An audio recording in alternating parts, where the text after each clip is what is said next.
Hi friends, Sunday holiday அப்படிங்கிறோம். ஆனால் வந்து வீட்டில் இருக்க பெண்களுக்கு வந்து ஹாலிடே அப்படிங்கிறதே வந்து என்றைக்குமே இருக்காது.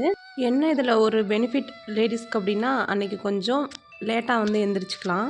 அவ்வளோதானே தவிர மற்றபடி நம்ம எப்பயுமே வந்து செய்கிற வேலைங்களை நம்ம செஞ்சுட்டு தான் இருக்கணும். நம்ம ரொட்டீன் வேலைகள்லாம் முடிச்சாச்சு. அதுக்கப்புறம் நம்மக்கிட்ட கோலமாவு கேட்டிருந்தவங்களுக்கும் பேக் பண்ணி வச்சுட்டேன். இன்னும் கொரியர் போடணும். அப்புறம் வந்துட்டு சாம்பிராணி செய்கிறதுக்காக நம்மக்கிட்ட வேஸ்ட் பூவெல்லாம் வந்து வெயிலில் வந்து காய வச்சு எடுத்து வச்சுருக்கேன். இப்போ வந்து கிச்சனுக்குள்ளே என்ட்ராகி கிச்சனுக்கு பொட்டு வச்சுட்டு பால் வந்து காய வச்சு வச்சுட்டேன். கிச்சனில் வந்து ரீசெண்டாக அன்னபூர்ணி வந்து வச்சுருந்தேன்.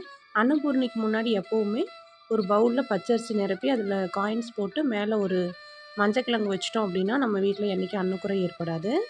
அப்புறம் வந்து இந்த மாதிரி சாம்பிராணி செய்கிறதுக்கு இந்த தேங்காவோட அந்த நாரெல்லாம் வந்து எடுத்து வச்சுருக்கேன். இப்போ வந்து சட்னி வந்து இன்றைக்கி தேங்காய் சட்னி தான் அரைச்சிருந்தேன். நான் வந்து எப்போவுமே வந்து தோசை ஊற்றுறப்ப 2 கல் வச்சு ஊற்றிடுவேன். ஸோ இன்றைக்கி பிரேக்ஃபாஸ்ட் இதுதான்.